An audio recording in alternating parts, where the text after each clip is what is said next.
Informasi berikutnya, Saudara, TNI Angkatan Udara melakukan uji penerbangan dan pendaratan selama 3 hari di Bandara Ibu Kota Nusantara IKN, Kalimantan Timur. Tipe pesawat yang dicoba yakni pesawat CASA dan Hercules.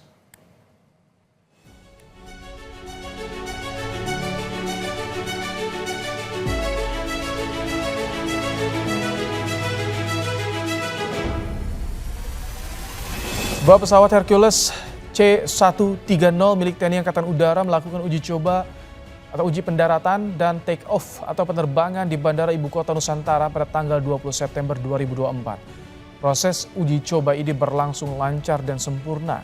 Selain pesawat Hercules, 2 pesawat CASA 212 dan CN295 sudah lebih dulu menjajal bandara ini pada 14 September 2024. Bandara Ibu Kota Nusantara memiliki dimensi runway 2.200 kali 30 meter dengan dimensi soldier 7,5 meter dan dimensi taxiway 153 meter kali 23 meter. Pesawat TNI AU berhasil melaksanakan braking action sebelum 2.200 meter karena kualitas aspal di landasan memenuhi syarat bagi pendaratan pesawat. Selama uji coba berlangsung, TNI AU didampingi perwakilan dari Kementerian Perhubungan, PUPR, dan tim Lanut Domber Balikpapan.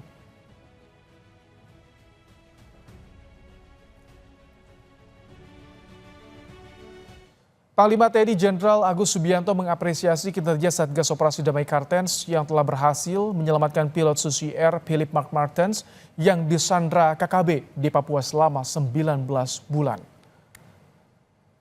Panglima TNI bilang dirinya mengapresiasi jajarannya yang tergabung dalam Satgas Operasi Damai Kartens karena telah berhasil membebaskan pilot Susi Air Philip Mark Martens. Panglima bilang dirinya tak ragu untuk memberikan penghargaan pada prajuritnya yang telah berprestasi. Proses pembebasan pilot Susi Air berhasil dilakukan karena pendekatan lunak yang dilakukan oleh seluruh pihak.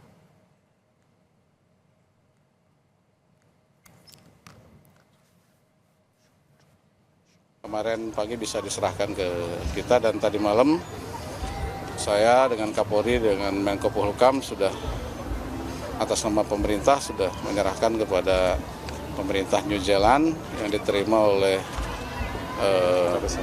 Duta Besar New Zealand yang ada di Indonesia. Kita akan kasih apresiasi. Semua prajurit yang berprestasi kita kasih reward. Sebelumnya Menko Polhukam Hadi Cahyanto menegaskan pimpinan Egyanus Kogoya tidak meminta imbalan apapun untuk membebaskan pilot Susi Air Philip Mark Martens. Hadi Cahyanto menambahkan pembebasan Kapten Philip membutuhkan negosiasi yang sangat panjang dan melibatkan sejumlah pihak mulai tokoh adat, masyarakat, dan gereja.